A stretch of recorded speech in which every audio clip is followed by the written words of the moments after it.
Musim MotoGP 2026 kembali menghadirkan perkembangan teknologi yang semakin menarik, terutama dari hasil tes di Jerez. Dua pabrikan besar, Ducati dan Aprilia, sama-sama menunjukkan arah pengembangan yang berbeda, namun sama-sama ambisius. Sorotan pertama datang dari Marc Marquez yang mulai menemukan kembali kepercayaan dirinya setelah mencoba paket pengembangan terbaru Ducati. Setelah mengalami akhir pekan yang sulit dan tertinggal cukup jauh di klasmen dari Marco Bezzecchi, Marquez memanfaatkan tes Jerez untuk mengevaluasi sejumlah komponen baru.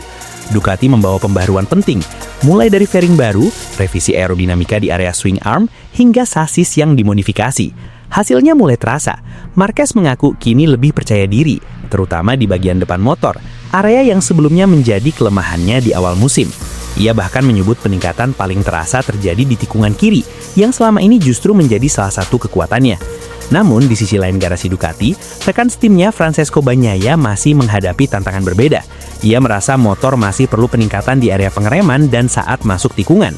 Artinya, meskipun satu paket pengembangan, kebutuhan tiap pembalap tetap berbeda, dan Ducati harus mencari solusi untuk keduanya.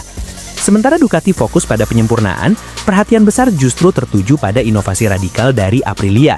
Dalam tes yang sama, Aprilia memperkenalkan konsep aerodinamika baru pada motor RS GP26 yang digunakan oleh Bezzecchi. Komponen paling mencolok adalah tambahan sayap kecil yang dipasang di bagian atas fairing, tepat di sisi kanan dan kiri windshield. Sekilas, desain ini mengingatkan pada konsep aerodinamika Ducati. Tapi jika diperhatikan lebih detail, posisinya jauh lebih tinggi, bahkan berada di area yang langsung berinteraksi dengan aliran udara di sekitar pembalap. Komponen tersebut dirancang untuk mengatur aliran udara yang melewati bagian atas pembalap, terutama saat mereka dalam posisi menunduk di lintasan. Bentuknya yang melengkung menciptakan tekanan rendah di bagian belakang sayap, yang kemudian menghasilkan tambahan downforce. Efeknya, motor menjadi lebih stabil saat melaju dalam kecepatan tinggi. Namun ada sisi menarik dari inovasi ini. Efek aerodinamika tersebut kemungkinan hanya optimal saat pembalap berada dalam posisi tak atau menunduk. Ketika memasuki fase pengereman dan posisi tubuh lebih tegak, efek dari sayap ini bisa saja berkurang secara signifikan. Artinya, Aprilia tidak hanya fokus pada kecepatan maksimum, tetapi juga mencoba mengontrol bagaimana udara bergerak di sekitar pembalap, sebuah pendekatan yang jauh lebih kompleks.